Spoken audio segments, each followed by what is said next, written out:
Sikkim border पर तनाव को लेकर चीन ने भारत को युद्ध की धमकी दे दी है।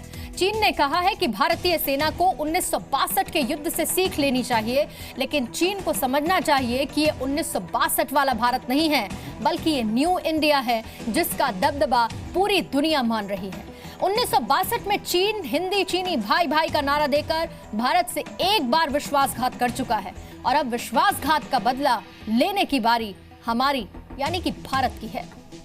सिक्किम पर कब्जे की चीनी चाल, चीन की भारत को युद्ध की धमकी।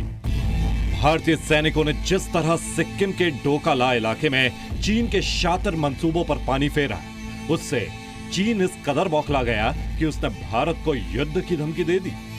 चीन के विदेश मंत्रालय ने कहा है कि भारतीय सेना को इतिहास से सीखना चाहिए और 1962 के युद्ध के नतीजों से सबक लेना चाहिए।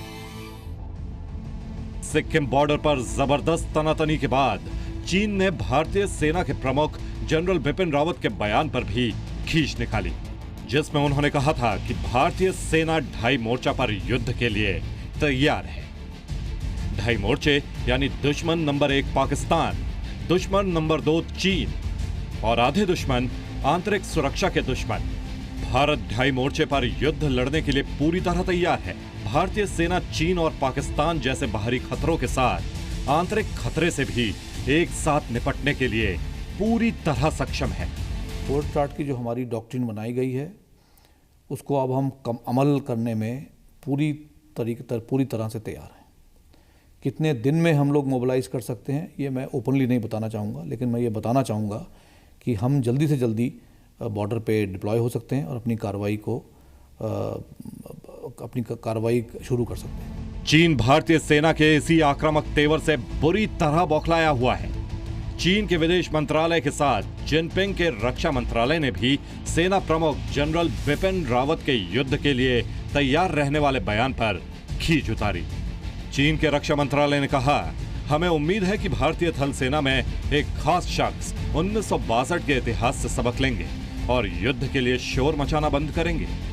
चीन ने यह भी कहा है कि भारतीय सेना सिक्किम के डोंगलोंग इलाके से पीछे हटे, उसके बाद ही भारत के साथ सीमा विवाद पर कोई बात हो सकती है। इसी बीच चीन की सेना ने दावा किया है कि उसने भारतीय सीमा के पास हल्के टैंक का परीक्षण किया है। पीएलए के मुताबिक तिब्बत में 35 टन वजन के हल्के टैंक का परीक्षण किया गया है। चीन की काट के लिए भारत ने पहले ही खास माउंटेन स्ट्राइक कोर की शुरुआत कर दी है।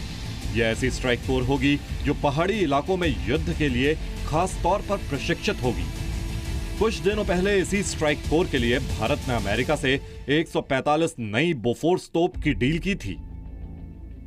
हम सिर्फ ये नहीं कहना चाहते कि हम हर बार अपनी सरहद पे डिफेंसिव मोड में रहेंगे। अगर हमारे पास इस तरह की माउंटेन स्ट्राइक कोर आएगी तो हमारे पास अन्य ऑप्शंस उभरते हैं। चीन सिक्किम समेत भारत के कई इलाकों पर कब्जा जमाने की कोशिश कई सालों से कर रहा है, लेकिन कई जगहों पर जबरदस्त सीमा विवाद के बावजूद 1962 के बाद दोनों देशों में गोलियां नहीं चली, क्योंकि चीन भी भारत से युद्ध की कीमत जानता है और चीन ये भी समझता है कि अब दौर 1962 का नहीं, न्यू इंडिया का है, जहां दुनिया भारत की ताकत को सलाम कर रही है। ब्यूरो रिपोर्ट, जी मीडिया।